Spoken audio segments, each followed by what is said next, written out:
evening. We're going to go ahead and get started. If you did not get a chance to grab a cookie, grab a water, or grab the handout for tonight, they're on that back table. So if you haven't yet, you're more than welcome. Go grab any of those. Or if there are plenty of cookies, even during, feel free to just go grab you a cookie while we're going through this. I'm excited to jump into week 4, part 2 of Does God Exist? Looking forward to this again. Thank you all again for being here. We'll go ahead and pray. We'll jump into a recap of the last few weeks and then begin our 4th session of this apologetics class. Let's pray. Father, thank you for this day. Thank you for all you've done for us. Thank you for your love. Thank you for your kindness. Thank you for your truth. Thank you for giving us the capacity to know truth and to be able to reason and revealing yourself to us. We ask you to please help us to love you with all of our mind each and every day more and more, and to be more like you and to have our faith deepened and strengthened, and then to be able to share this more effectively with others. We thank you for all you've done. Please be with us during this class. Help us all to grow together and grow in our knowledge and love for you. In your name we pray.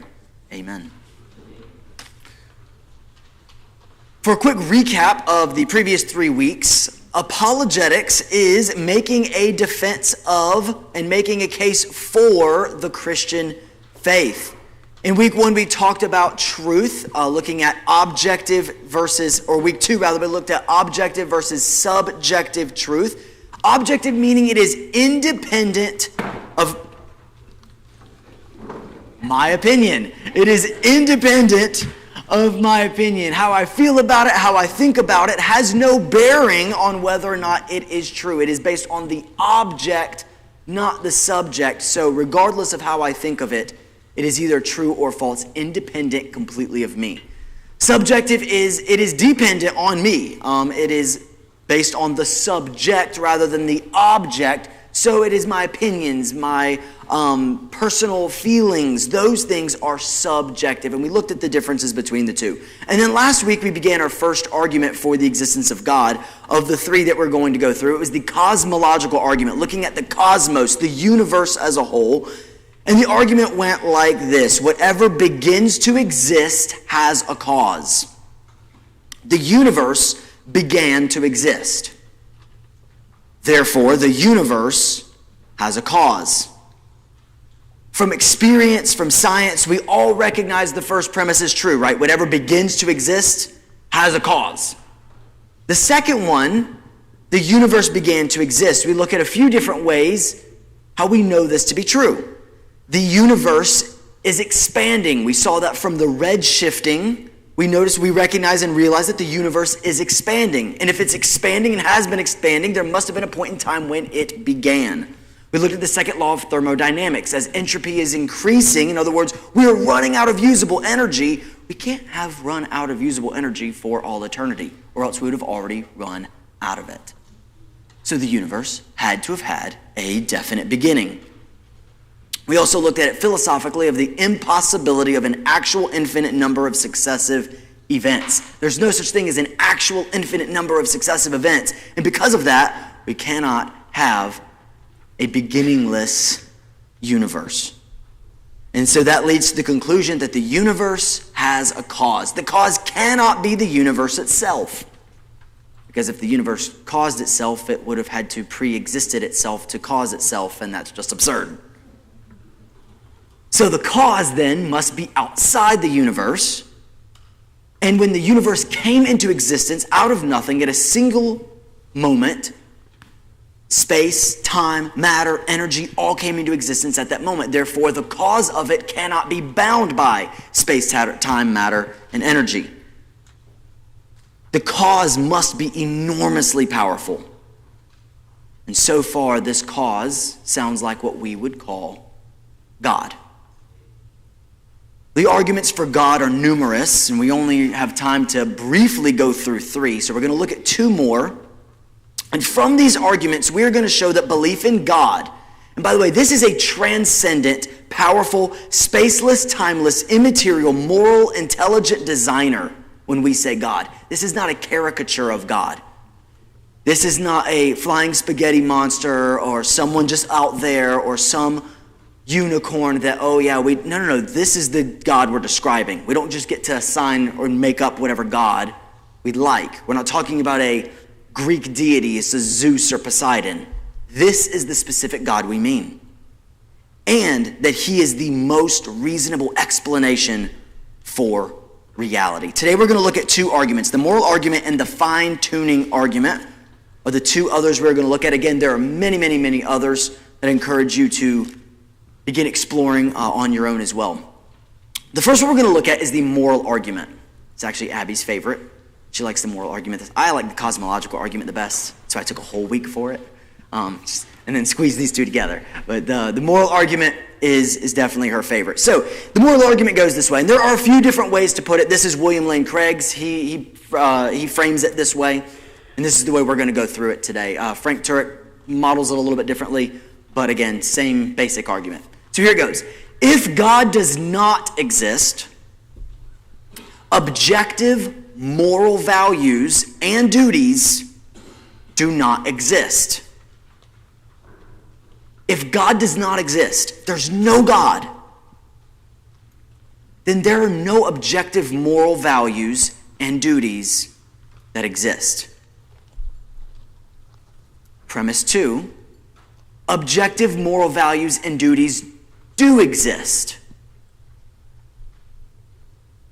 So what's happening here logically is the denying the consequent is what it's called in an if-then statement. The second part is the consequent. You're denying it. So it's logically valid.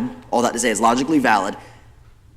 Objective moral values and duties do exist. Therefore, God exists. That's the argument we're going to walk through. And if premise 1 is true, and if premise 2 is true, then the conclusion necessarily follows and must be true. So it is our job to show that premise 1 and premise 2 are true, and the conclusion naturally follows.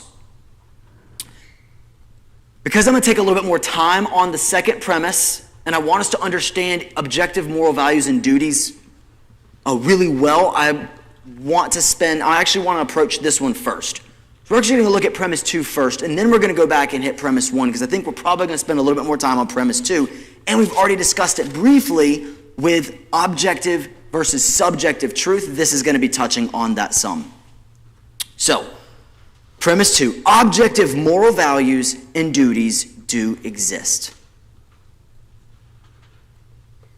Is morality objective or subjective? Does morality always depend on the culture or the opinions of the people involved? This goes back to what we talked about of the objective versus the subjective. Is something actually wrong? Is something immoral? Is something evil because I think it is?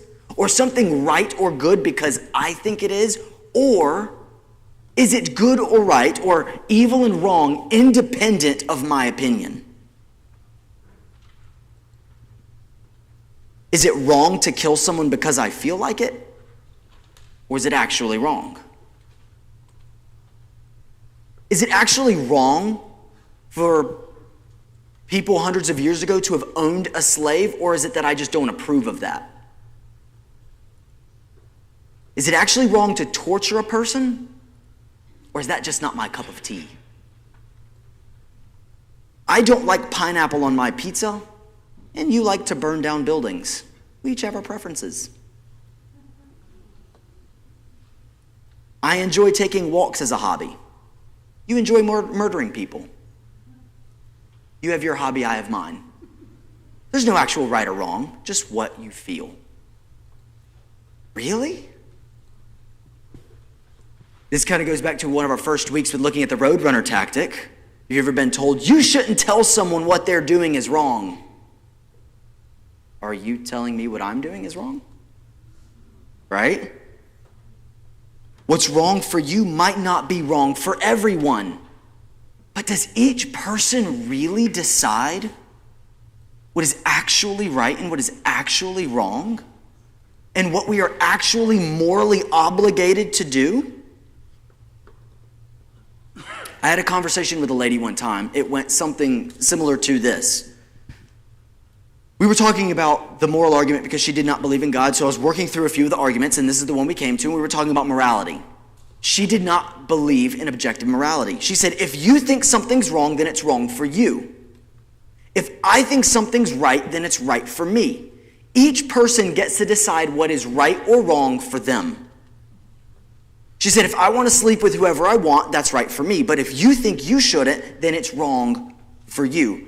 Basically, you do you, and I'll do me, right? So I asked her this. I said, so as long as I think it's right for me, I can do it, and it's right? Yeah. Okay, so I asked, so the German soldiers who tortured and killed millions, the slave owners who degraded, harmed, and killed millions were right since it was right to them? So I can do whatever I want and it be right? And she said, okay, so not everything. I said, okay. She said, so you do what's right for you. What's right for you is right for you. What's wrong for you is wrong for you. As long as, and here's the caveat, right? As long as it doesn't harm someone else. I said, oh, okay. I said, so harming someone else is wrong. And she said, yes. And I said, objectively wrong? We were talking about subjective versus objective. Objective truth, objective morality does not exist. Well, harming someone's wrong. Objectively wrong? And at that point, faced with a choice. If I really do believe it's wrong, actually wrong, not just my opinion, but independent of me wrong to harm someone, then objective morals and values and duties exist. Or I have to be honest and hold to my opinion and say that it's not wrong and it's a complete matter of preference. And we're living in a false reality. And we are just living out something we know not to be true, and we're all just playing a large game. And in that moment, that's what we're faced with. So is it just your opinion, or is it actually objectively wrong to harm someone? How can you say it's wrong? What are you grounding it in? Your opinion? Well, how about public opinion? Well, everyone thinks it's wrong. Well, everyone in Germany thought it was fine. Does that make it fine? The trials of Nuremberg didn't think so. Well, the antebellum South sure thought it was fine. Does that make them right? There's no way. These glaring questions that we can pose often help reveal that there is objective morality. And if that doesn't work, the moral relativist, the person who believes morality is relative or subjective, often will change his position when he or she is wronged. Frank Turek and Norman Geisler, I believe it's Norman Geisler, wrote this specific part in the book I Don't Have Enough Faith to Be an Atheist, has a humorous illustration that's based on true events. So I actually want to read this for a second. So I want to read through this illustration. I find it humorous, and I hope it helps capture the point. It's a professor in Indiana who was teaching a class in ethics. He assigned a term paper to his students.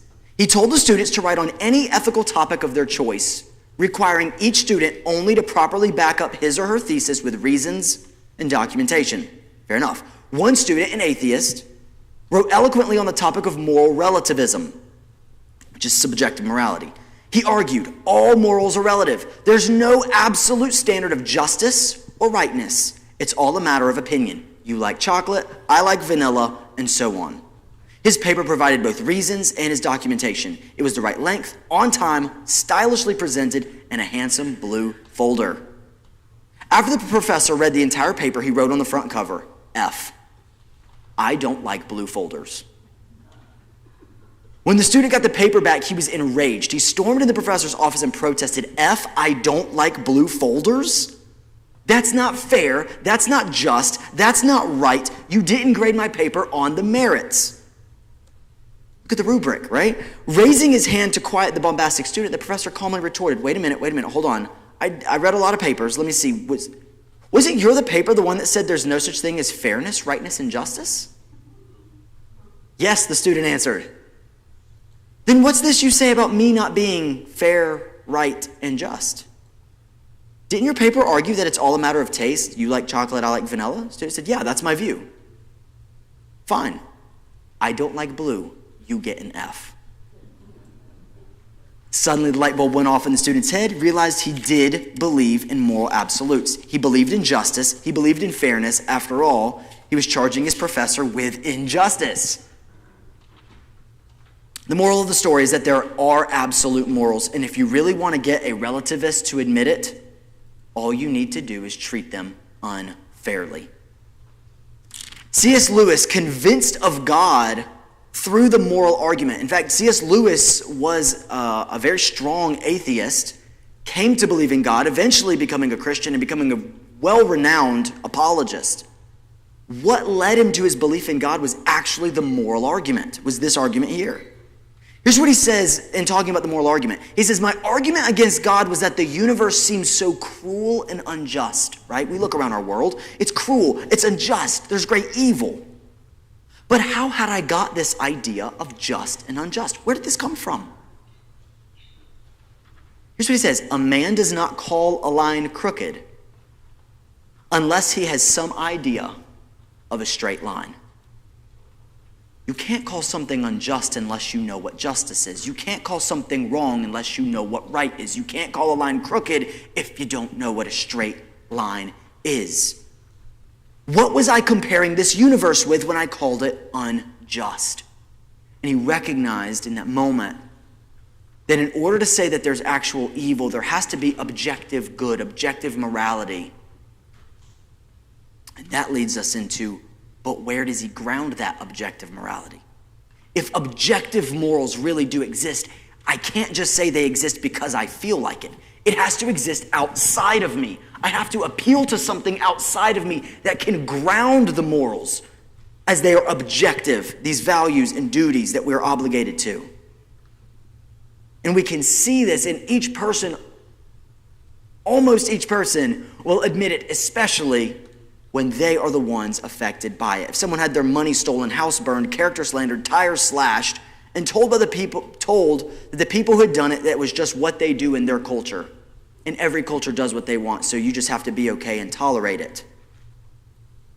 I don't think they would hold to moral relativism. So, we look at premise 2 of the argument, of the moral argument, and now we're going to move to premise 1.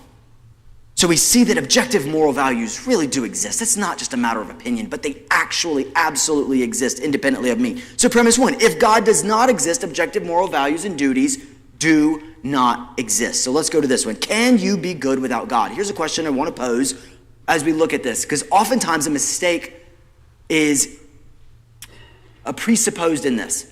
If God does not exist, objective moral values and duties do not exist. A common pushback is this. Oh, so you're saying that a person who doesn't believe in God can't be moral? That is not what the statement says. The question is, can you be good without God? Not can you be good only if you believe in God. Of course you can be good without believing in God. Good in the sense of committing virtuous moral acts. In fact, it's really sad how many atheists probably live more virtuous lives than people who claim Christianity. But again, that's not the question. The question is not can you be good without belief in God? The question is, if God does not exist, is it even possible to be good? Because if there is no God, there's no such thing as good. Because goodness, morality, has to be grounded in something. It must be grounded in something objective beyond my opinion and even beyond a group of people's opinion. And be grounded in something beyond just a survival instinct. If there is no God, then objective moral values do not exist, and objective moral duties don't exist. We say values and duties, by the way. Values are talking about the actions that are right or wrong. The duties is our moral obligation to them. So there is some nuance to them as we look at it. If there's no ground, or if there's no being to ground objective moral values in, then they have nothing to stand on. If evolution were to be the reason for our adherence to morality, it tells us what to do, but not what is actually wrong. Oftentimes this will be a pushback. Okay, well, we know what is right and wrong because our evolutionary biology has wired us for survival, and not killing increases our chances of survival. Not stealing increases our chances as a community of survival. That's how we got our morality. Even if we were to concede that what we perceive as morality were to align with the evolutionary idea of survival, it may tell us what accords with what is right and wrong, but it doesn't ground it as actually right or wrong. Here's an example. Abby and I, a few years ago, back in the day, we used to do Spartan races and things like that, so we would go to different trails and run them. So we went over to Umstead Park and wanted to run a trail. First time I ever went there, found a map. And if you know anything about me, directions and I have a terrible relationship. Terrible. If I were to lose Google Maps, I could get home, I could get to Walmart in Briar Creek, I could get here to work, and that's about it. So it's not great. So I get a map, a physical map. I'm like, what is this piece of paper in my hand? And I'm looking at this piece of paper, I'm looking at this map, and I'm trying to find this trail that we want to go on. And it felt like what I'm looking at on a piece of paper does not correspond to the reality of the landscape that's supposed to be in front of me.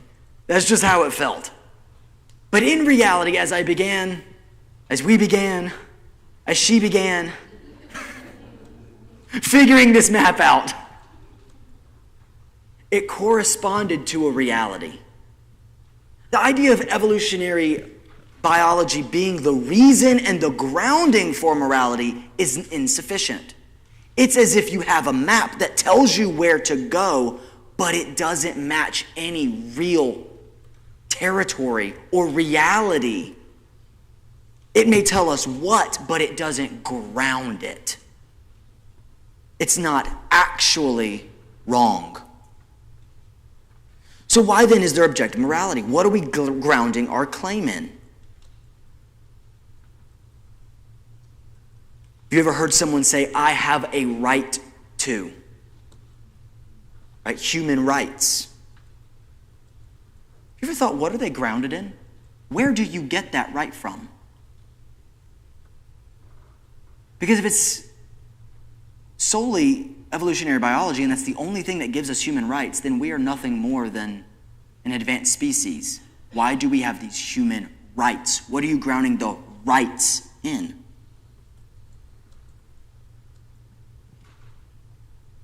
That's just your opinion, and why am I obligated to follow it? In the Declaration of Independence, it says, we hold these truths to be self-evident, that all men are created equal and are endowed by their Creator with certain inalienable rights. Even the Founding Fathers recognized that the rights we have must be grounded in something, and they're grounded in the fact that a Creator made individuals, made humans in His image. That's where the rights come from. An objective standard outside of man's opinion in God. It's not based in someone's opinion or culture that can move and change. So if there is no God, then objective moral values and duties do not exist because there's nothing substantive to truly ground it in. But we know that objective moral values and duties do exist, as we looked at earlier. Therefore, God exists. So the moral argument gives us strong evidence that there's reason and it is rational to believe in the existence of God. Let's move on to our third argument. So we're going to pivot and go a little more less philosophical and moral and a little bit more scientific. We're going to try to keep this one quick, as I do see the time. It is called the fine-tuning argument. There are a few different variations, the teleological argument, the design argument. This one specifically is called the fine-tuning argument. Again, this is William Lane Craig's version of it that we're following. The fine-tuning of the universe is due to either three options: physical necessity, chance, or design. It is not due to physical necessity or chance. Therefore, it is due to design. So we're going to look at the fine-tuning of the universe, show that there are three possibilities for why the universe is fine-tuned, rule out two of them, showing that the third is the reason for the fine-tuning of the universe. What is fine-tuning? It is that constants and quantities must fall into an extraordinarily narrow range of values for the universe to be life-permitting. Constants in the universe that fall into an extraordinarily narrow range for life to be possible, or for the universe to be life-permitting. In other words, there are constants in the universe that are so precisely perfect that if they were altered even slightly, all life in the entire universe would not even be possible. Not just that humans wouldn't exist, but all life. Any organism, all life would be completely impossible.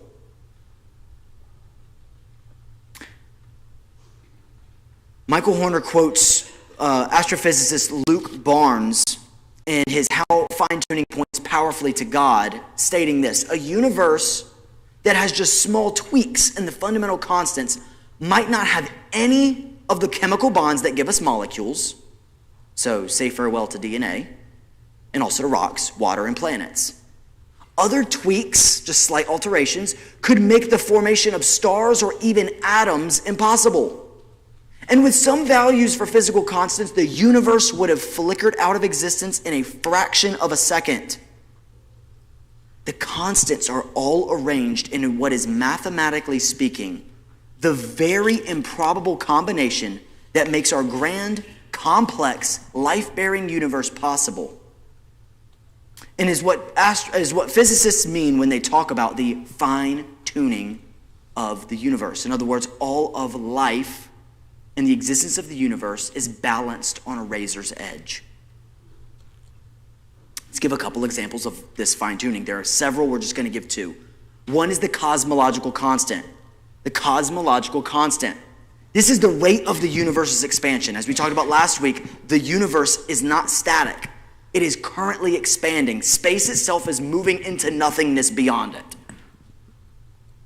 If it were tuned to 1 part in 10 to the 120, if it were altered slightly, just 1 part in 10 to the 120,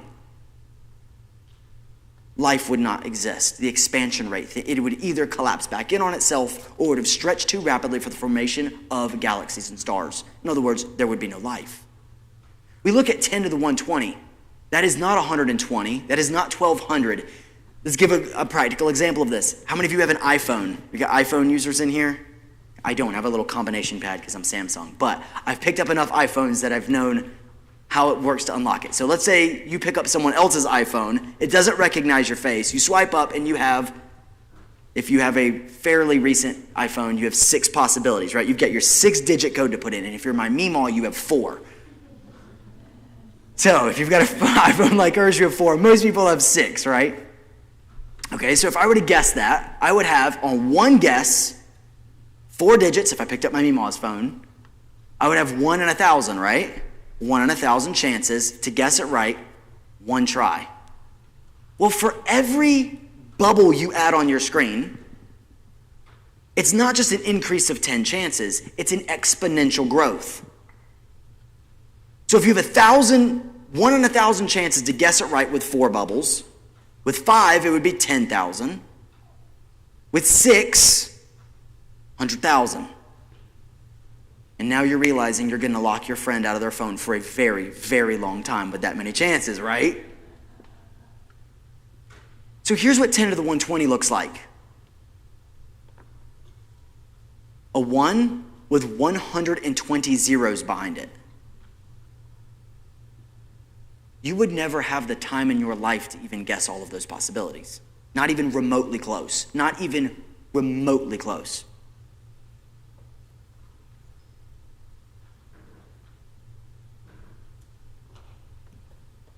There are actually more options than there are protons in the universe. I think it's 10 to the 80 protons in the entire universe. And if the cosmological constant were slightly altered in one part, in 10 to the 120, all of life would cease to exist. Second example is the gravitational constant. It is tuned to 1 part in 10 to the 60. This is the gravitational constant. In other words, if it were too weak, your stars would not be forming. If it were too strong, they would be burning too hot, destruction, no life. This is like a sniper hitting a 1 square inch mark on the edge of the universe. This isn't someone hitting a shot across a football field. This isn't a city away. This is a sniper hitting a shot in a 1 inch margin at the edge of the universe. That is the margin that if it were slightly altered at all with the gravitational constant, all life would be impossible and the universe would not be able to sustain any form of life. In other words, we shouldn't be here. There is no reason we should be here. And these are just 2 examples of many. So let's go through our 3 possibilities. We either have physical necessity, or chance, or design. Let's look at physical necessity. First, there is no evidence that the universe is required to be the way it is. That's what physical necessity means. Oh, well, it is the way it is because it has to be. Of course we're here, and we're here to observe it, so it had to have been that way. Sounds good, but that's not scientific at all. In fact, atheist Stephen Hawking said, "It appears that the fundamental numbers and even the form of the apparent laws of nature are not demanded by logic or physical principle." Paul Davies, another atheist, says, "It seems that the physical universe does not have to be the way it is. It could have been otherwise." So the idea that it was just necessary for us to be this way and to be balanced on a razor's edge and for life to even be existing in the universe, well, it just had to be that way. It absolutely did not. And the math says we absolutely should not be here. Okay, then what about chance? Have you ever gotten really lucky? Ever entered a prize and won it? I never win anything. I only won one thing ever, and it was a necklace when I was with my in-laws. I think I told the story a few months ago on Sunday. It's the only, and why am I telling it again? Because it's the only thing I've ever won in my whole life. Very, very unlucky. I won one thing, and it was a piece of garbage. And that's coming from me, who loves free stuff. So my bar is really low. And it somehow came in under that bar. But in that room, I had a ticket and a bunch of other people do, and someone had to win, right? I mean, if you walked away like, "Man, I'm so lucky," well, you're really not that lucky, because someone had to win. They're not just pulling numbers and, well, nobody won. No, everyone had a number, and they were only pulling from that bucket, like this morning in the Father's Day, right?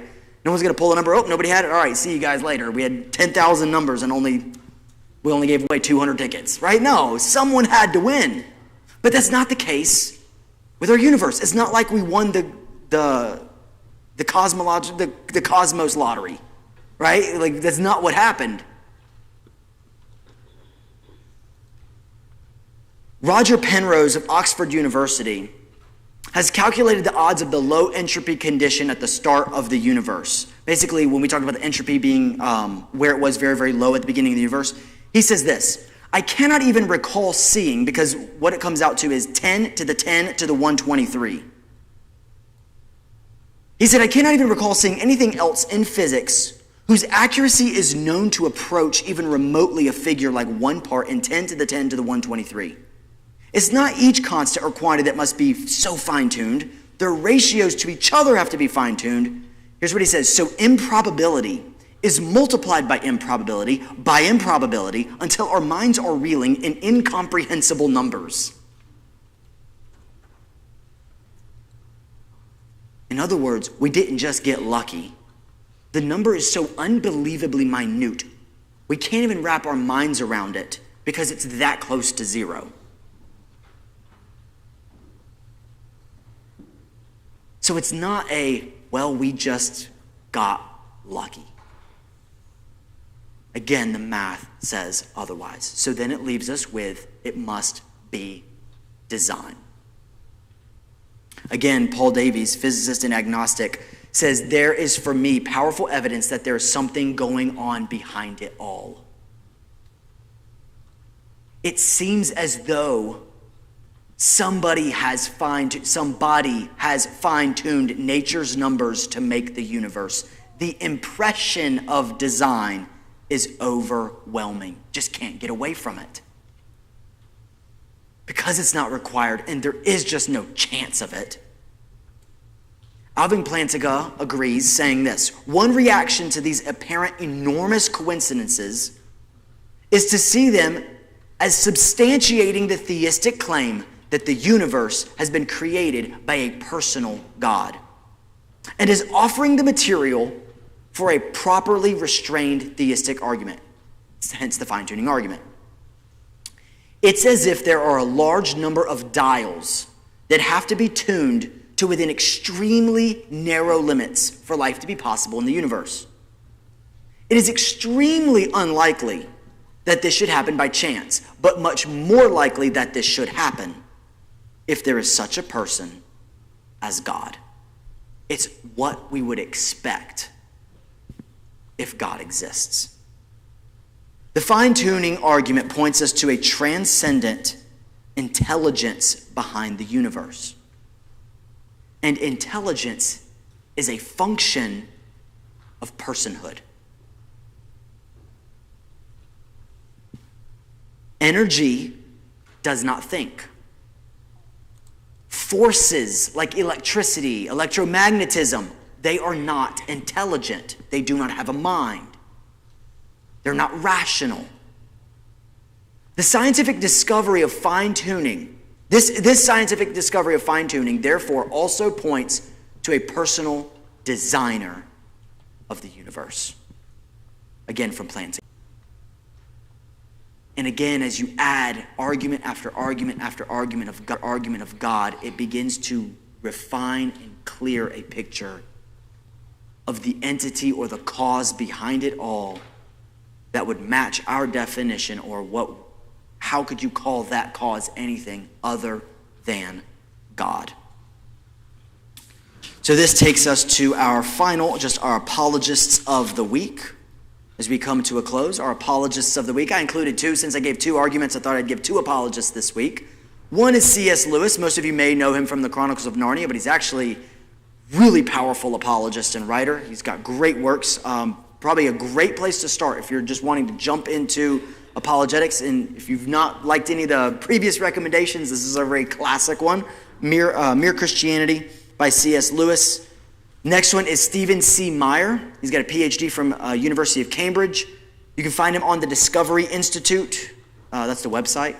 I meant to put the website on there. I don't think I did. I think it just said Discovery Institute. That's his website. He has lots of material there, lots of articles and things like that. You can also find him on YouTube. Got lots of videos there. And he has written Return of the God Hypothesis, Signature in the Cell, which is all about DNA. He's done a ton of work on DNA. Was on a pretty well-known podcast a couple years ago that made him a little bit more prominent in the public eye. He's always been prominent in the scientific academic world. But if you're interested in DNA and those type of things, Signature in the Cell is a great book. And then his another one I recommend is Darwin's Doubt. He's got many others, but those are just some popular ones there. All right. If you have any questions, I'd love to talk to you. Otherwise, I'll see y'all next week. Hope you have a great week. Thank you for being here.